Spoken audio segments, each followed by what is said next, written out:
Frente a este panorama, frente a esta baja calidad de las acreditaciones, a la desregulación que se fue produciendo en el crecimiento de los programas de formación inicial docente, la OCDE hace recomendaciones recientemente, que son recogidas en un documento del gobierno que yo estoy citando aquí, y que dice que nos piden revisar regularmente los programas para que sean actuales y pertinentes, lo que a mí me parece fundamental, ¿sí?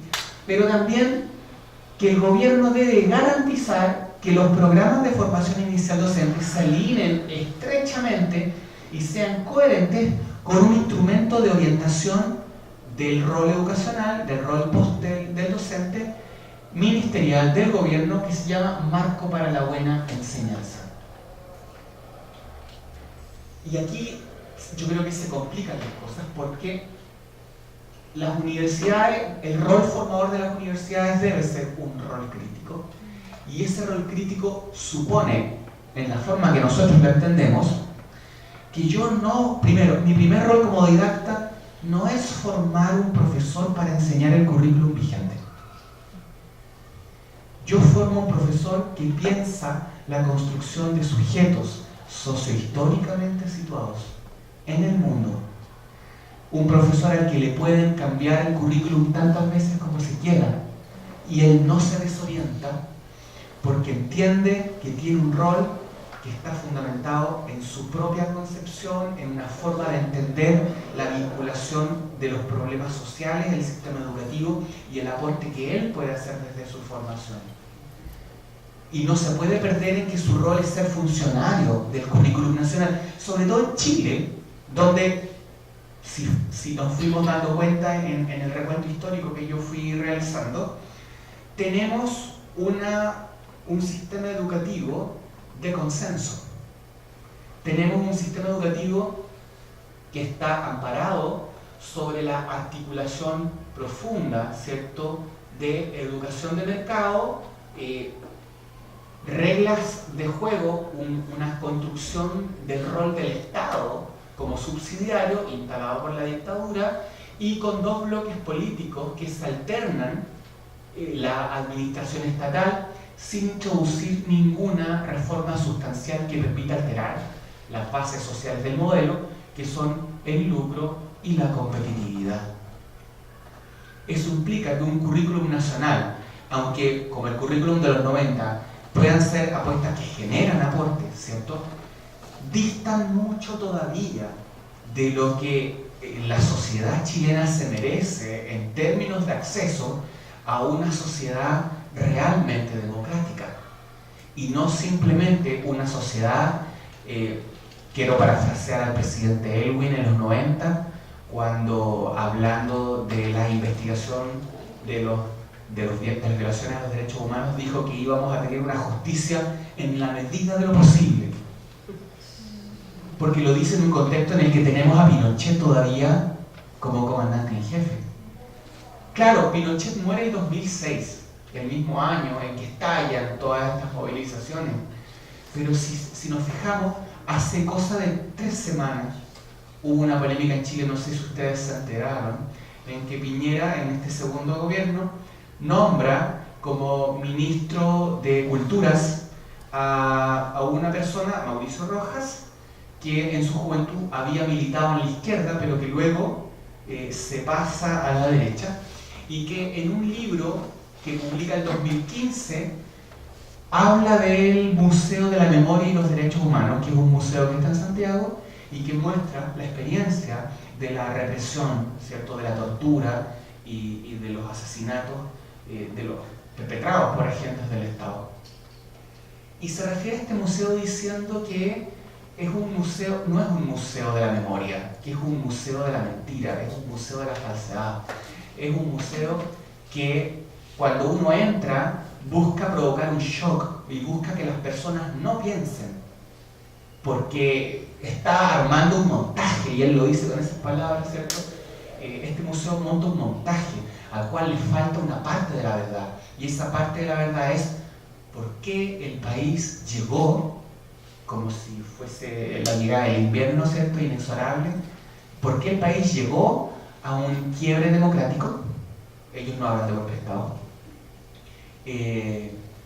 ¿qué era lo que lo permitió? Entonces, esa visión legitima que nos merecíamos un golpe de Estado, nos merecíamos la represión porque Allende era culpable de una serie de cambios y reformas que él quería realizar, cuando vemos que las que se hicieron finalmente después son mucho más radicales.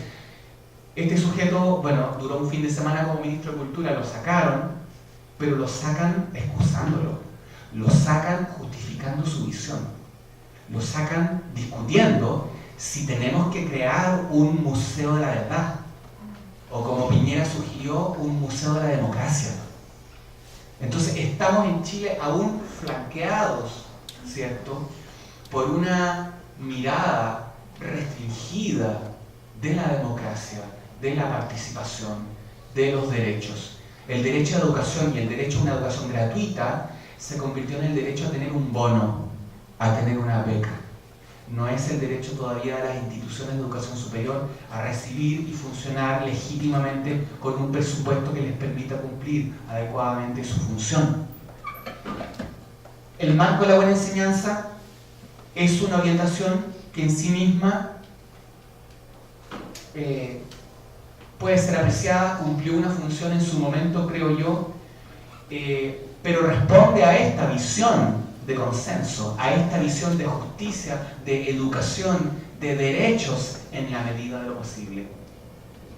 Zanja 4 dominios: preparación de la enseñanza, creación de un ambiente propicio para el aprendizaje, enseñanza para el aprendizaje de todos y responsabilidades profesionales, pero lo hace sobre la base de una visión fuertemente psicologista del rol docente, comprometida con la enseñanza de conocimientos provenientes de las disciplinas, con una visión muy individualista del rol docente.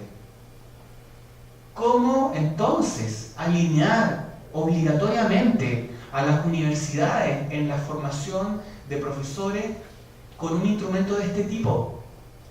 ¿Cuáles son los peligros, cierto, de alineamiento ideológico con un consenso político que no es realmente democrático? ¿En qué medida la independencia intelectual de las universidades en la formación que entregan se pone en riesgo por la exigencia de este tipo de alineamientos?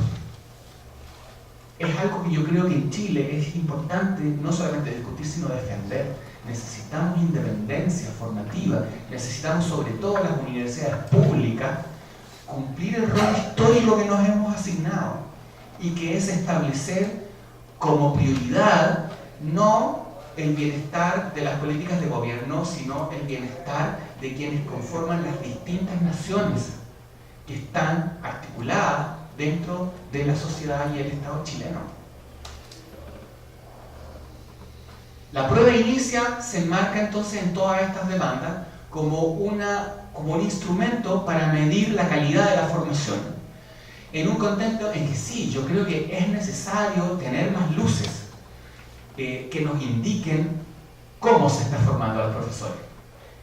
Pero desde la lógica del sistema se responde rasamente, pedestremente, convirtiendo esto en la implementación de una prueba objetiva, una prueba estandarizada de selección múltiple, ¿sí?, que incide luego fuertemente en la prensa, en la profundización del descrédito a los profesores. ¿Cómo funciona? Son varias pruebas. Una prueba de conocimientos disciplinares que mide lo que los estudiantes saben en términos de los conocimientos que tienen que transmitir: matemática, historia, inglés, lenguaje, etc. Una prueba de reflexión pedagógica, que es la parte más progresista de la prueba. Se ponen situaciones problemáticas y los egresados hacen un pequeño ensayo analizando la situación y haciendo propuestas. Y luego, bueno, algunas pruebas de habilidades de TIC y un cuestionario complementario que recoge creencias, percepciones y expectativas de los estudiantes.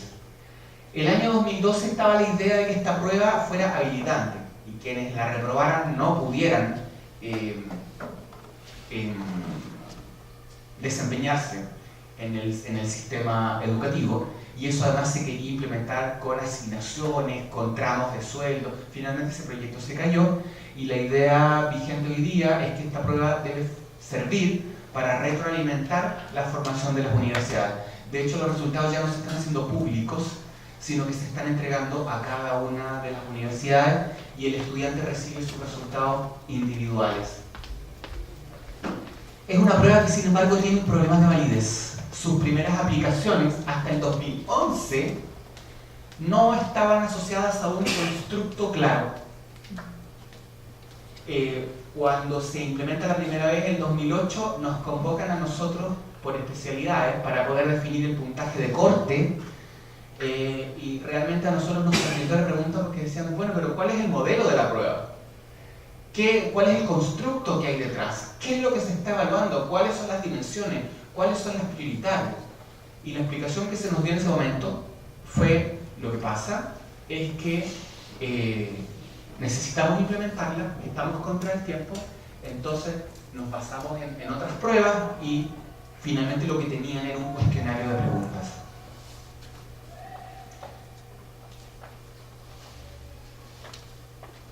Ahora sí ya tenemos más acceso al constructo, si bien tampoco con tanta información, pero hay 3 dimensiones importantes que constituyen la prueba: aprendizaje y desarrollo de niñas y niñas, el diseño y la implementación de la enseñanza y conocimientos sobre la profesión docente. Entre paréntesis, lo que ustedes ven ahí es la cantidad de estándares que hay al interior de cada una de esas dimensiones, y lo primero que podemos observar es que esa cantidad de estándares no es uniforme en las 3 pruebas que están ahí, que es la prueba para educadores de párvulo, para profesores de enseñanza básica y para profesores de enseñanza media. ¿Por qué razón? Porque a una profesora de educación parvularia se le exigen menos estándares en aprendizaje y desarrollo y tiene muchos más estándares en temas relativos al conocimiento de su profesión. No hay conocimientos que se estén enseñando, lo que se enseña, el saber, es solo lo que está codificado como disciplinas. ¿Cuál es la visión que se tiene ahí respecto de la educación parvularia? Si miramos la primera área del constructo, que es relativa al aprendizaje y desarrollo de los niños, salen cosas bien interesantes. Primero, hay algunas áreas que son transversales. Arriba, por ejemplo, esta prueba en esta área incluye el conocimiento de características de los estudiantes en términos personales, cognitivos, biológicos, sociales, etc. Pero hay cosas que van cambiando. Por ejemplo, en párvulo se pide que tengan conocimientos para generar experiencias pedagógicas apropiadas a las características particulares de cada niña y niño y su contexto. O sea, el educador de párvulos es un sujeto que en primer lugar se compromete con las personas con quienes está en el aula, con quienes interactúa. Su compromiso primario es con los niños. Bueno, se le piden otras cosas, ser un modelo, ¿cierto? O el rol que tiene que cumplir en la comunidad educativa, promover el bienestar y también identificar aspectos de sus propias prácticas que requieran mejoramiento y producir buenas reformulaciones.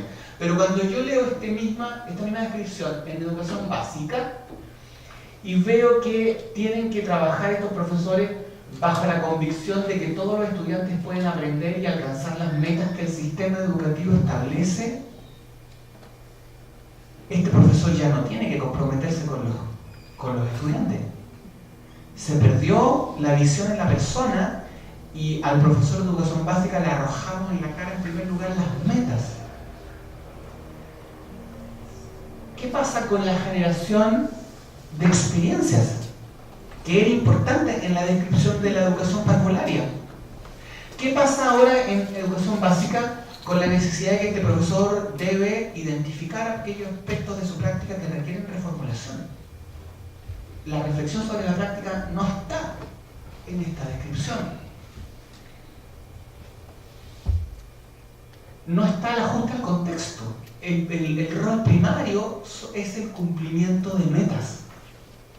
En educación media, abordar la complejidad del ejercicio profesional y la necesidad de preparación para decisiones pedagógicas apropiadas al contexto, de manera a favorecer el desarrollo integral sano, físico, sexual, emocional, social, ético y cognitivo, pero también aprender y alcanzar las metas. Hay una complejización del contexto, aparecen otros elementos, lo físico, lo sexual, lo emocional, para educación básica, aparecían abajito en un paréntesis, como por si acaso, en caso de que fueran temas importantes, pero acá se vuelven mandatorios. Pero no aparece de nuevo la formación, perdón, la reflexión sobre la propia práctica y su reformulación. ¿Qué se pregunta en estas pruebas? Por ejemplo, ¿en qué tipo de texto literario predomina la manifestación de sentimientos y emociones? ¿Será que en el cuento? ¿La fábula? ¿La tragedia? ¿La comedia? No, la comedia es demasiado racional. Tiene que ser el poema. ¿Dónde está Sudán? ¿Al noreste de Egipto? ¿Al noreste de Libia? Esto es de historia y geografía para educación básica. ¿Cuál es la principal razón, creen ustedes? ¿Cuál es la principal razón para considerar la evaluación como un proceso permanente y sistemático?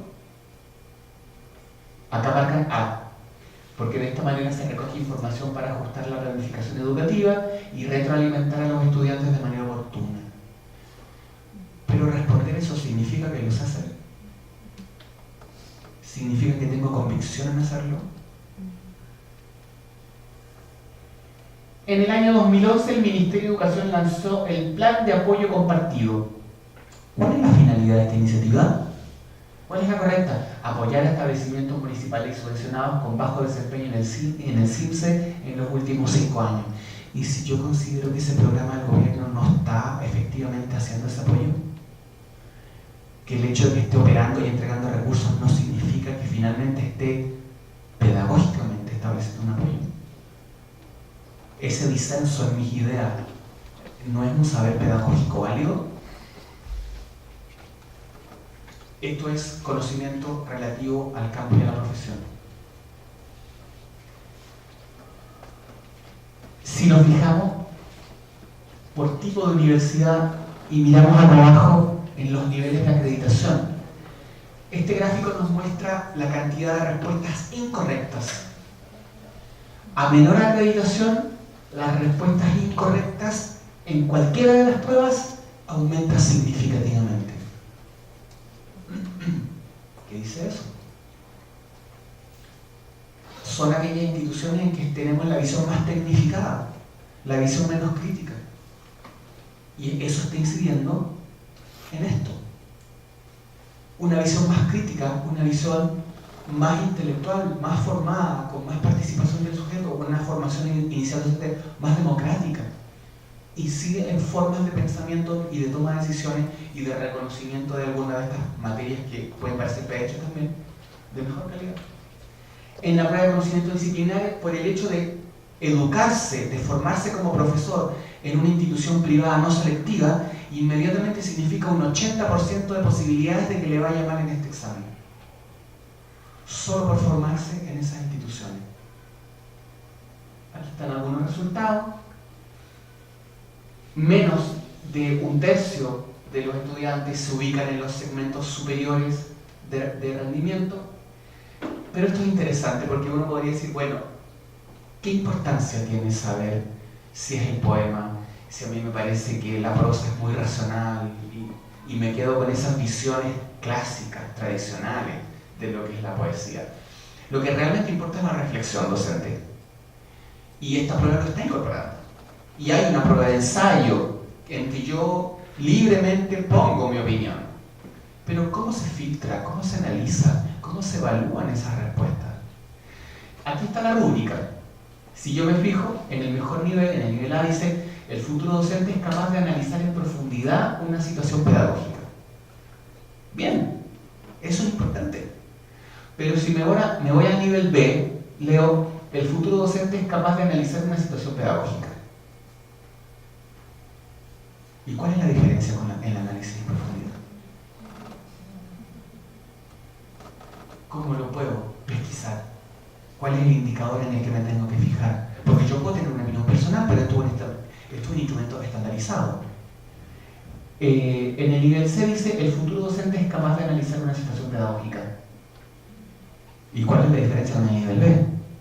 Entonces, y en el peor nivel, el futuro docente presenta dificultades para analizar una situación pedagógica y solo logra describirla.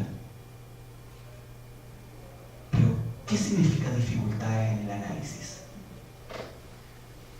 Considero algunos elementos, no sé discriminar entre datos relevantes y datos secundarios, no logro generar un argumento que organice los datos.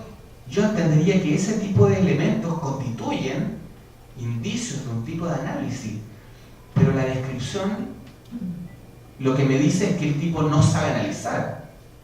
Yo podría haber dicho, se limita a narrar.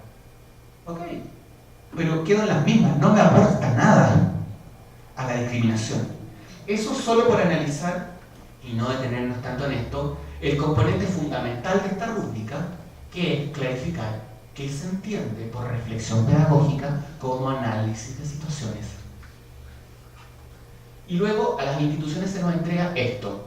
Por una parte nos dicen cuál es la percepción general en el rendimiento como reflexión pedagógica, ¿sí? Y cómo escriben los sujetos. Podemos ver que en este caso, por ejemplo, que está tomado en la institución, sí, hay un buen desempeño en la reflexión pedagógica, pero ¿qué es lo que lo posibilitó? Y si no fue mal, ¿en qué me tengo que fijar yo como profesor de un área particular para poder ayudar a mis estudiantes a mejorar eso? ¿Cuál es la información? ¿Cuál es el concepto de práctica? ¿Cuál es el concepto de sujeto docente con el cual se está trabajando? La información que nos dan después es esta otra, pero que no aparece en la rúbrica. ¿Cuáles son los tipos de argumentos que usan los practicantes? Y se reconocen argumentos basados en el docente, argumentos basados en el estudiante, argumentos basados en la escuela, otro tipo de argumentos. Pero alguien que analiza una situación dando solo argumentos basados en el estudiante, ¿está haciendo un mal análisis? Si yo hablo desde mí y digo, mi rol en la educación, mi compromiso es una formación crítica, yo creo en la transformación social, creo que hay que empoderar a los sujetos, ¿estoy haciendo una fundamentación desde el docente? Cuando yo digo, no, yo articularía esta situación y conversaría con los estudiantes porque a mí me interesa conocer cuáles son sus dificultades, a mí me interesa que podamos decidir en conjunto cuáles van a ser los focos problemáticos, los cuales organizar el contenido. ¿Estoy haciendo fundamentación en el docente? ¿Podría considerarse una fundamentación basada en el alumno? ¿Qué tipo de fundamentación es esa? Y usarla, ¿es bueno? ¿Es malo? ¿Está bien considerado? ¿Qué pauta tienen los correctores de este tipo de respuesta para poder calibrar con justicia, aceptablemente, una decisión? Para concluir, si nos fijamos, el contexto global de aperturas democráticas y dispositivos y estructuras de coerción disciplinar, autoritaria, de corte neoliberal, no solamente es verificable en un nivel macro, tiene impacto necesariamente en la vida de las personas y en las experiencias de formación, porque estos dos pilares, estas dos lógicas que construyen el desarrollo de los consensos que han permitido, ¿cierto?, ir avanzando en una vida que hoy día está en discusión y poca gente ya está hablando de que tuvimos un periodo de transición a democracia. Lo que hoy día se habla es que hemos transitado por un proceso de post-dictadura que calibra bastante mejor la dimensión de lo que hemos vivido en todos estos años de cuasi-democracia, de democracia protegida o de democracia en la medida de lo posible. Los enclaves autoritarios que desarrollan en profundidad políticas neoliberales basadas en la mercantilización, el lucro y la competitividad y la individualidad, se han legitimado con discursos, ¿cierto?, sociales, con discursos de derecho, con discursos consensuados entre los dos grandes bloques de esta suerte de duopolio político que no ha podido romperse todavía en Chile, pero luego eso mismo impacta en los ámbitos más íntimos, más personales, más cotidianos de la experiencia de formación. Impacta en la sala de clases, cuando la relación pedagógica, que es un encuentro, se ve interferida por instrumentos estandarizados que reducen el concepto de la calidad, que reducen el rol de los sujetos. Lo que tenemos en cuestión con todas estas políticas, profundamente, es la construcción de subjetividades que están posibilitándose en este enclave, en esta configuración tensa de políticas de apertura, de luchas, de discursos, de esperanzas y de frustraciones. Un discurso humanizador con dispositivos de fragmentación, de control, reducción del concepto de la calidad al modelo de escuela efectiva, y el modelo de escuela efectiva a su vez a una reducción al concepto de buenas prácticas, la instalación del discurso de la calidad como un discurso de control. Y sobre todo una visión desproblematizadora del fenómeno pedagógico. Desproblematizadora porque no contempla el rol de las intencionalidades de los sujetos en el encuentro formativo, porque se representa la labor del docente en el marco de la buena enseñanza, por ejemplo, como una labor liberal, intelectual, con plenos derechos de decisión, cuando sabemos que está profundamente interferida con políticas de control, con la externalización de los instrumentos didácticos, con el negocio de las editoriales que venden planificaciones, que venden materiales. Lo didáctico como problema ha terminado curricularizándose. E incluso la comprensión de la didáctica como disciplina ha terminado curricularizándose.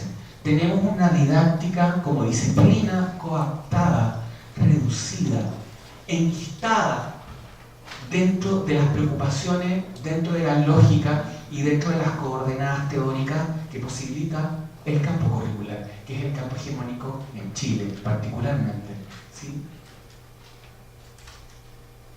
Una desideologización de la práctica por medio de la referencia a estándares que crecientemente son los que están regulando ahora no solamente la educación básica y secundaria con el CIMSE y sus estándares, sino también crecientemente vamos a ver que esto se instala en la formación universitaria, que para poder seguir recibiendo subsidio y financiamiento público va a tener que mostrar un ajuste a las políticas de estandarización de la profesión docente establecidas por el gobierno.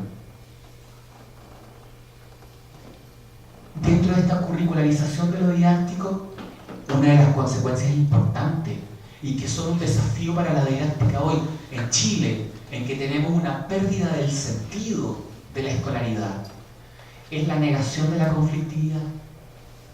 Porque la didáctica funciona en el encuentro de los sujetos mediados por el mundo, funciona sobre la conflictividad, no solo sobre la conflictividad social que nos restringe las posibilidades de ser más, como decía Freire, también en la conflictividad de hacer un giro, de transformar, de reelaborar las prácticas que han constituido las subjetividades de las personas con las cuales estamos en el proceso de formación. Porque finalmente lo que uno puede entender y lo que una didáctica crítica revela es que una sociedad articulada desde dispositivos neoliberales es una sociedad que también tiene un funcionamiento pedagógico, didáctico, que bajo la lógica neoliberal produce subjetividades neoliberales que tienen profundas desconfianzas unas de otras, que normalizan la competitividad, que no han sido formadas en la solidaridad, en el compartir, en la esperanza, en la creatividad, personas que han sido formadas y modeladas en los patrones de acumulación, en la utopía, ¿cierto?, del progreso indefinido, de la acumulación de riqueza.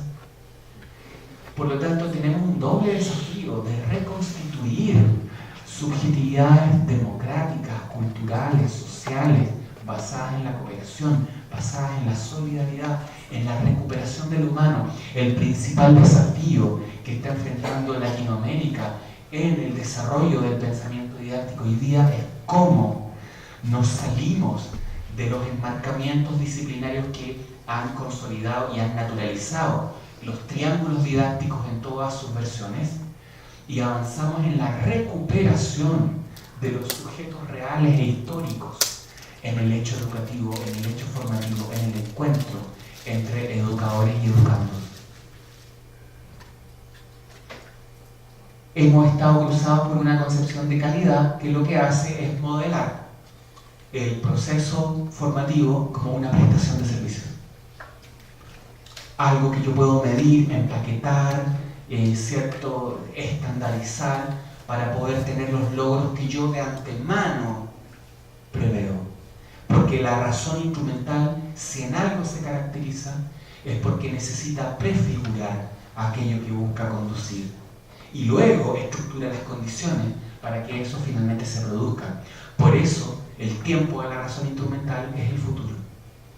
El tiempo de una pedagogía problematizadora, el tiempo de una pedagogía humanizadora es el presente. Y esas dos temporalidades en este momento en Chile están en profundo conflicto, produciendo una experiencia fuerte para los estudiantes, sobre todo en los sectores más de privado, una experiencia de sinsentido.